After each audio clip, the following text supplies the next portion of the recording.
이제 마지막으로 이제 콘텐츠 수익 창출하기 부분에 대해서 말씀을 한번 드려볼게요.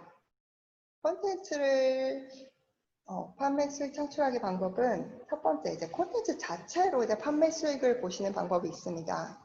말 그대로 콘텐츠를 라이센싱 한다던가 그 콘텐츠를 판다던가 미니멈 개런티를 받고 판다던가 아니면 레베뉴 쉐어 계약, 즉 어떤 수익 어떤 수익이 났을 때 그것을 일정 배분에 따라서 서로 나눠 갖는 그런 레베뉴 쉐어 계약이 있습니다. 그래서 이런 식으로 콘텐츠를 자체로 판매를 해서 수익을 얻으실 수도 있고요. 또 한 가지는 이제 인지도 활용한 광고 수익으로 수익을 창출하시는 방법이 있습니다. 이거는 여러분들이 너무나도 잘 알고 계시는 유튜브가 그래요. 유튜브는 콘텐츠를 무료로 풀죠. 그리고 그걸로 인해서 그 콘텐츠 창작자나 콘텐츠가 유명해지면 이제 프리롤 광고를 붙여서 이제 수익을 내는 구조. 그런 식으로 이제 콘텐츠에서 수익을 보실 수도 있습니다. 이거는 여러분들이 만드시는 콘텐츠 속성에 따라서 방향을 좀 정하시는 게 맞는 것 같아요. 내 콘텐츠는 유료로 판매를 하는 게 맞다. 아니면 그냥 무료로 풀어서 차라리 유명해져서 그걸로 인한 다른 부가적인 수익을 보는 게 낫다. 이제 그런 건 이제 스스로 판단을 하셔야 되는 부분이라고 생각합니다. 그리고 계약 시 유의할 점들에 대해서 좀 말씀을 드려볼게요. 제가 정말 다양한 콘텐츠 계약서들을 봤는데 일단은 누가 파워가 세냐에 따라서 콘텐츠 계약 시에 조금 그런 내용이 좀 달라지더라고요. 근데 어쨌든 주의 깊게 우리가 봐야 될 부분은 저는 이런 것 같아요. 네. 독점 여부, 기간, 활용 범위.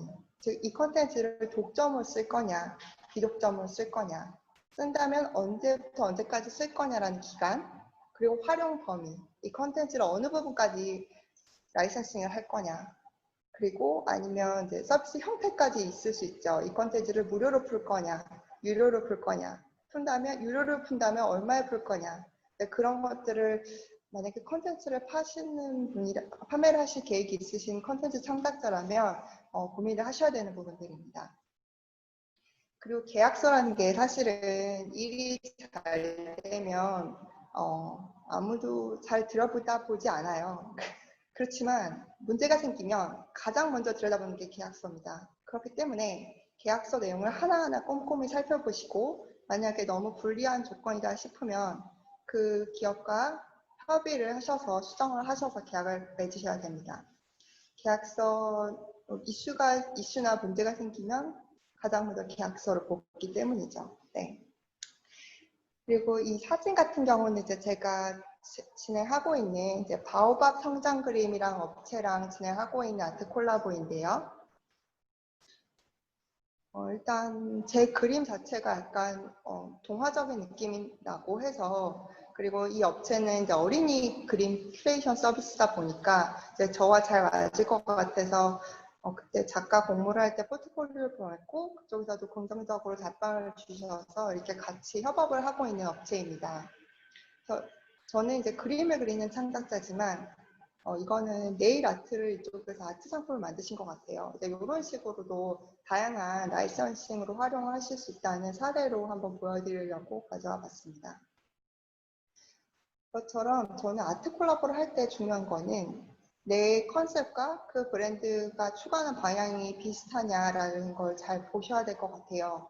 아트 콜라보라도 무작정 하시면 저는 별로 좋지 않다고 생각을 합니다. 그래서 여러분 브랜드와 잘 어울리는 그런 업체를 만나셔서 다양한 아트 콜라보를 진행하시길 바라겠습니다. 네.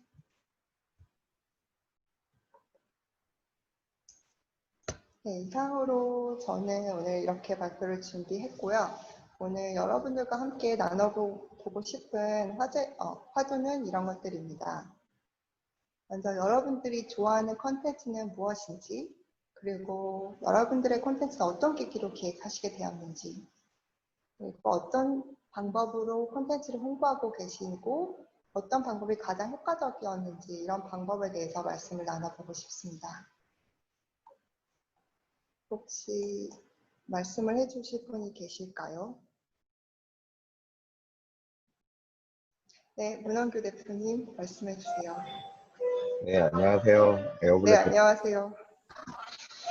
저는 컨텐츠의 품질보다는 저의 사업을 홍보하는 데 주로 많이 쓰거든요. 그래서 네, 로우 퀄리티, 그 다음에 다양한 멀티 채널을 활용해서 확장성 있게 보내는 걸 가장 중요시 여깁니다. 근데 그래도 아까 말한 작가님 같은 훌륭한 작품이 있다면 좀 더 효과가 있다는 거를 알고 있습니다. 그래서 이런 작가들과 콜라보하기 위해서 다양한 공공사업을 주로 많이 활용하고 있고요. 저는 가장 많이 활용하는 게 이제 컨텐츠, 아까 좀 이렇게 전문성 있는 작품성 있는 작품을 활용하지 못하기 때문에 이런 집단지성을 활용하여 어떤 낮은 단계 콘텐츠를 주로 많이 생산을 하고 그걸 활용해서 저의 사업에 연관을 시키고 있습니다. 그래서 그렇게 확산된 콘텐츠로 피드백 받은 데이터를 가지고 강의 자료를 쓰고 혹은 그 자료를 보고 저한테 의뢰오는 그런 연결고리가 된다고 저는 생각하고 지금 활용하고 있습니다.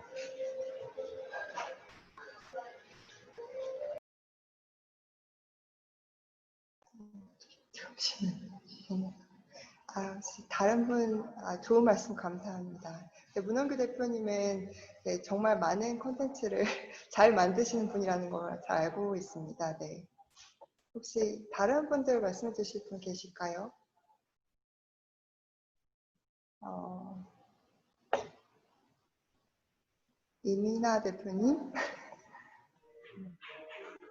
저도 사실 어떻게 보면은 그 뭔가 나를 표현하거나 뭔가 그런 예술적인 컨텐츠라기보다는 저도 이제 마케팅적인 측면 아니면 홍보적인 측면에서 컨텐츠를 좀 제작하는 편인 것 같고요. 근데 이제 점점 사람들이 사실은 그, 그 자기가 원하는 그런 되게 세세한 그런 마이크로 타겟팅이 된 사람들이 많아지는 것 같아요. 그래서 그런 것들을 어떻게 하면 좀 잘, 그런 사람들한테 잘 다가갈 수 있을까? 그런 것들을 사실은 고민하게 되고, 너무나도 많은 컨텐츠가 요즘에 있다가 보니까, 그, 조금 사람들이 좋아할 수 있는 다양한 그런 매체들을 활용하고 그런 측면들을 활용하는 것들이 필요하다 보니까 이제 뭐 동영상이나 이런 것들도 시도하게 되고 요즘에 저도 이제 약간 해보지 않았던 것들을 이렇게 많이 시도하게 되는 상황인 것 같습니다.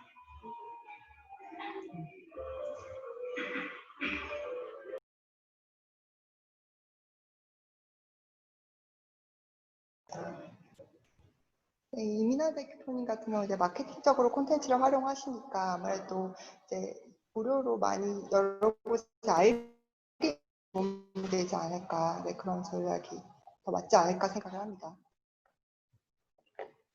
네, 참고로 이민아 대표님은 강남 서초 이장님 카페를 운영하고 계십니다. 여러분들 많이 가입 부탁드립니다. 네. 혹시 다른 분 혹시 소감이라도 간단하게 말씀해 주실 분 계실까요? 민요 시인님 혹시 한 말씀 부탁드려도 될까요? 네, 안녕하세요.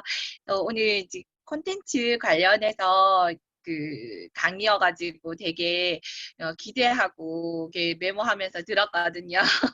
근데 문경 작가님 너무 인상이 지금 보니까 사진보다 훨씬 좋으셔가지고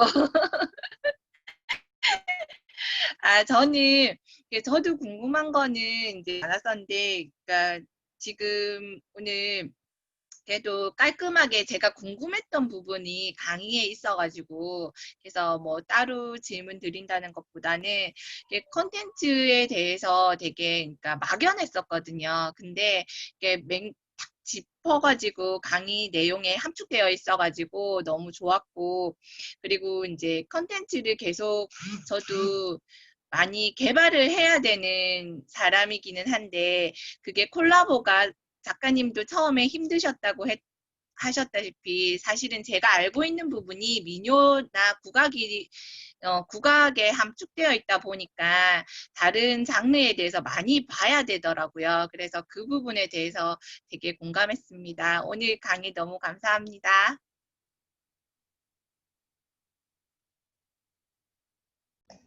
네, 감사합니다. 좋은 말씀 감사드립니다. 민요 시인님.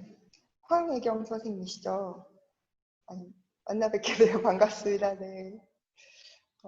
국악이라는 부분도 저도 잘은 모르지만 예술이라는 영역이 되게 힘든 것 같아요. 그러니까 어떤 직장 생활 같은 경우는 이제 경력이 쌓이면 진급을 하고 승진을 하지만 예술이나 영역은 사실 뭐 5년을 해도 10년을 해도 이게 무명일 수도 있거든요. 네. 그래서 그러면서도 하지만 예술이라는 굉장히 추구할 만한 어떤 분야, 예술이라는 분야가 되게 매력적이고 네, 또 나름의 그런 추구할 만한 분야긴 한 것 같아요. 근데 힘든 길이라는 거 저도 잘 알고 있습니다. 그럴수록 다양한 분야 분들과 같이 협업을 하시면서 새로운 또 방향을 모색하는 게 좋지 않을까 네, 생각을 합니다. 파이팅 하십시오. 네. 다음 부엉뚱이 선생님 한 말씀 부탁드려도 될까요? 안녕하세요. 저도 문경 작가님 강의 많이 기다려졌고, 좀 어떻게 보면 좀 유사한 이런 그림 쪽 일을 하고, 그리고 저는 작가님 그림 색상이나 그런 스타일이나 그런 것도 좀 제가 좋아하는 쪽이라서 관심 있게 좀 보고 있거든요. 그래서 일단은 강의 되게 잘 들었고요. 그 작가님이 어쨌든 그렇게 해나가시는 그런 사례들을 보니까 저도 막 해보고 싶고, 아, 저렇게 좀 해보면 되겠구나. 근데 저랑 이제 콜라보 같은 걸 할 때, 저한테 좀 맞는 이런 쪽을 선정하면 좋다고 하셨잖아요. 근데, 그렇게 해서 먼저 이제 포트폴리오를 보내는 경우나 아니면 역으로 이제 오는 경우는 조금 드물 것 같고, 아직까지는. 근데 뭔가 이렇게 저의 매력적인 뭔가에 어필하는데 포트폴리오나 이런 거를 보내는데 다른 노하우가 다른 게 또 뭐가 있을까요? 말씀해 주실 만한? 질문 감사드리고요. 일단은 어떤 기업에 제안하실지를 먼저 고민해 보시면 좋을 것 같아요. 그래서 그 기업의 뭔가 기업이 추구하는 가치라든지 그런 게 분명히 홈페이지에 나와 있거든요. 그런 걸 보시고 그리고 그들이 했던 요즘 최근에 하는 사업들 이런 걸 기사를 좀 서칭을 해보세요. 그래서 얘네들이 이런 사업을 하고 있구나, 이런 사업을 준비 중이구나. 그런 걸 좀 같이 좀 녹여서 제안서에 쓰시면 아마 기업들은 좋아할 겁니다. 네. 아마 기업 관계자분들을 많이 만나보셔서 아시겠지만 그분들은 어떻게 하면 이 작가랑 협업을 해서 내 기업의 가치를 높일 수 있냐, 아니면 뭔가 매출을 어떻게 하면 숫자로 많이 얘기하죠. 기업들은 매출을 늘릴 수 있냐, 아니면 그렇지 않으면 홍보에 도움이 되냐. 네, 그런 부분들을 상당히 많이들 고민을 하시고 계세요, 담당자분들은. 그래서 그런 부분을 먼저 부엉뚱이 작가님께서 좀 내가 이러이러한 부분을 너의 고민을 해결해 줄 수 있다라든지 뭔가 그런 부분을 제안서에 좀 잘 녹이시면 아마 좀 더 어필이 되지 않을까 생각을 합니다. 네. 기업 홈페이지랑 기사를 열심히 검색을 해보십시오. 네. 잘하실 거 이미 잘하고 계신 걸로 알고 있습니다만 네네. 도움이 되셨으면 합니다. 감사합니다, 작가님. 감사합니다. 네.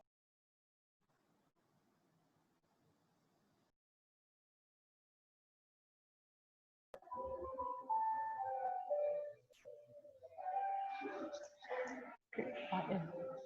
네, 이민아 대표님 말씀해 주시겠어요? 만약에 혹시 다른 분이 다른 분께 기다리는 동안 전 사실 좀 궁금했던 게 작가님 오늘 일단은 전반적으로 콘텐츠 계획에 대해서 좀 저한테 한번 딱 이렇게 정리를 해줄 수 있는 기회가 돼서 너무 감사하고요.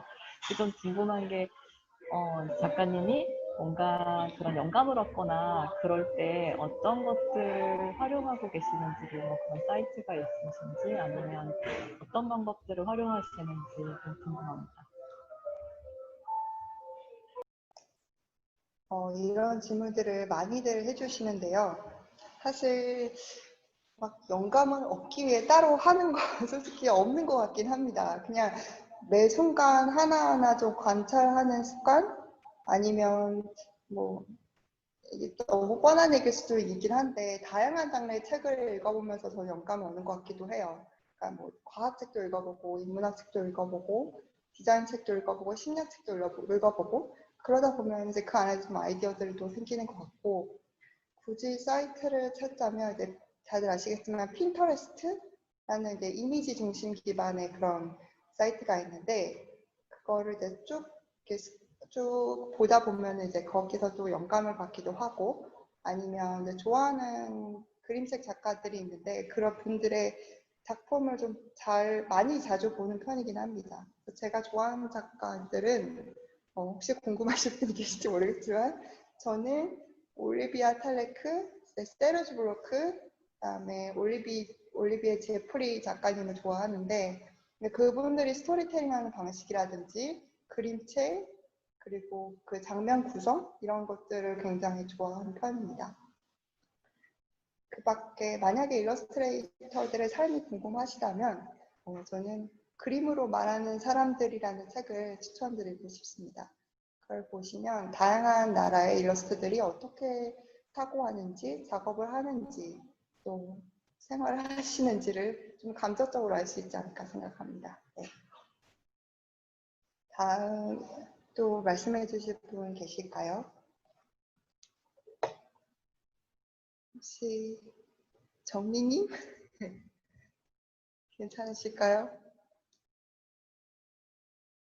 아,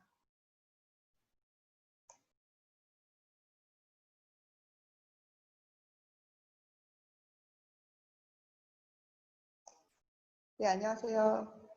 혹시 정민님 간단하게 소개 좀 해주실 수 있어요? 소개나 소감 같은 거?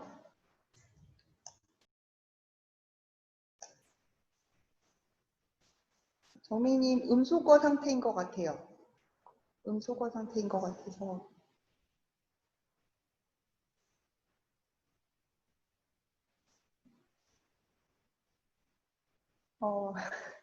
해제 네네, 됐습니다. 네. 됐나요? 네네, 됐습니다. 안녕하세요. 저는 석정민 작가이고요. 지금, 회화 작업을 하고 있는데,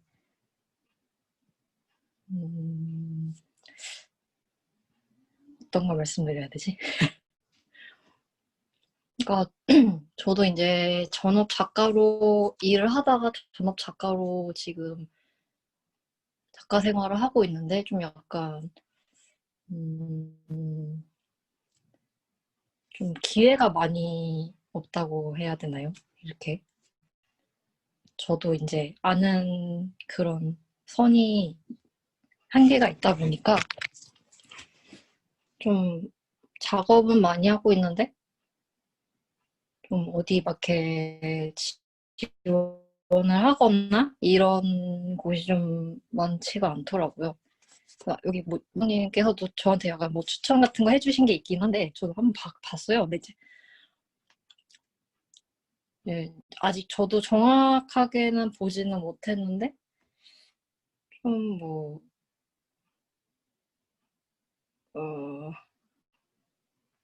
네, 한번 확인을 해보고 한번 이제 해야 될 것 같은데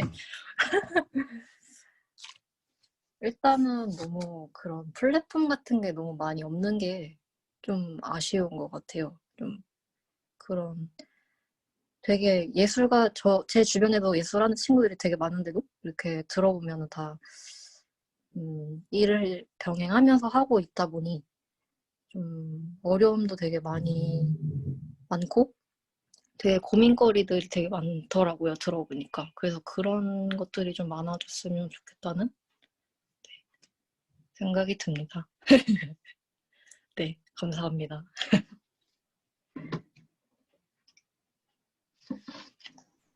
네, 말씀 감사합니다, 작가님.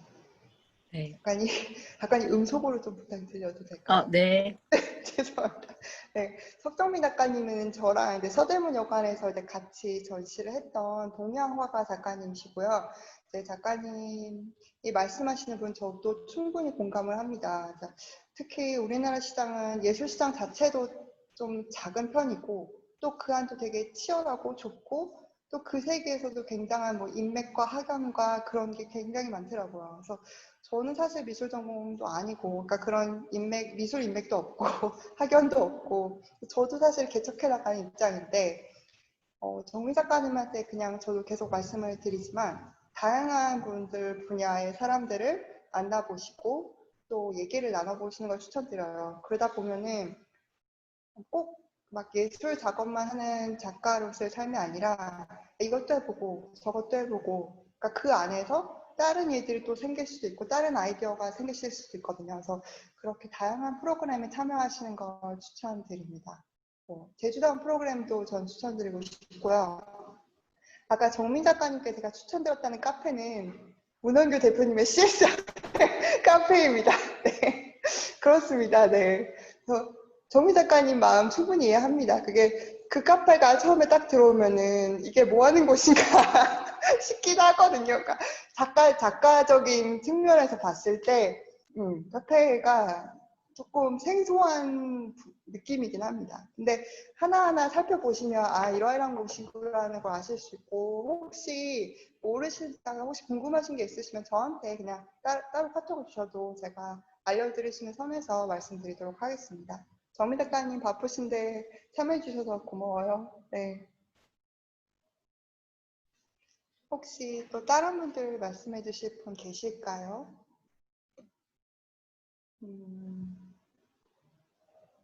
혹시 얼굴을 좀 보여주실 수 있는 분이 계실까요? 캐롤라인 리시님 혹시 말씀 가능하신가요? 제가 지금 카페여서 혹시 네, 안녕하세요. 안녕하세요. 저는 지금 직장을 다니고 있고요. 그래서 되게 궁금했던 게 직장을 다니시면서 병행을 했다고 했는데 사실 퇴근하고 난 후엔 굉장히 에너지가 별로 없는 상태여서 뭔가 다른 작업을 마음만 먹고 하기 굉장히 어려워요. 그래서 좀 플래닝을 저도 짜보고 있지만 뭔가 서브잡으로 해보고 싶어가지고 그게 굉장히 실천이 잘 안 되더라고요. 그래서 그렇게 전환하기 전에 그 스케줄링 같은 건 어떻게 하셨었고 어떻게 좀 효율적으로 관리하고 했었는지 좀 궁금해요.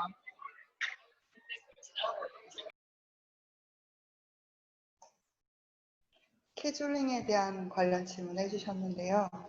네, 캐롤라인 리님은 제 예전 직장 동료이자 제가 애정하는 후배고요. 네, 현재 뷰티 업계에서 UX 디자인을 담당하고 계시는 인재입니다. 네, 그래서 저한테 스케줄링을 여쭤보시면 가까이서 봐서 알겠지만 스케줄링을 사실 안 하고 작업을 했던 것 같아요. 그러니까 직장 다닐 때 스트레스가 많잖아요, 우리. 네, 그런 스트레스를 저는 그림으로 풀었던 것 같고, 그러다 보니까 그게 어떤 일이라는 생각은 별로 들지 않았던 것 같고, 그냥 내 스트레스를 푸는 해소의 그런 창구랄까? 네, 그래서 좋아하는 일을 하다 보니까 그렇게 힘들지는 않았던 것 같아요. 네, 스케줄링은 별로 안 했던 것 같아요, 사실.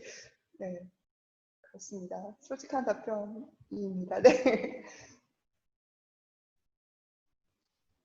네, 혹시 다른 분 질문 있으신 분 계실까요? 도혜정님 혹시 자리에 계신가요? 아, 자리에 안 계시군요. 혹시 다른 말씀 추가로 해주실 분 계실까요? 네, 황혜경 선생님 말씀 부탁드리겠습니다. 네, 아까 그 컨텐츠를, 이렇게 소셜이나 아니면 이제 이렇게 포트폴리오로 많이 이렇게 보내신다고 하셨잖아요. 근데, 그러니까 저희는 공연 컨텐츠를 이제 보통 홍보를 하거나 아니면은 유튜브에 올리거나 그렇게 해서 홍보를 하거든요. 근데 이게 공연이면은 이제 곡이 있으면은 3분에서 5분 사이인데 이거를 거의 그냥 전체를 다 올리거든요. 공연을 볼 수 있게끔. 이제 그렇게 하긴 하는데 그런 전략이 만약에 이제 홍보 효과로서는 풀 버전을 올리는 것이 이제 아니면 어떤 업체든지 아니면 어떤 공연 뭐 예술 기획을 하시는 곳에서 이게 그걸 보고 컨택을 하실 수도 있지만 홍보 면에서는 어떤 쪽이 더 좋으실지 이제 예전에 일을 하셨었던 이제 그 그걸로 그 기준에서 생각할 때는 어떤지 궁금합니다. 컨텐츠를 모두 보여주는 게 좋을지 아니면 일부만 뭐 편집을 하거나 아니면 따로 광고 컨텐츠를 만들어서 올리는 것이 좋을지 장입니다. 네, 질문 감사하고요. 일단 공연 컨텐츠 같은 경우는 저는 후자적인 것 같아요. 약간 티저처럼 그러니까 어떤 핵심 포인트만 잘 편집을 해서 후킹할 수 있는 그런 영상이 좀 더 효과적이지 않을까 생각을 합니다. 그래서 그거를 보고 이 영상을 보고 싶게끔 만들어야지 되는 것 같아요. 공연을 영상화한다는 작업이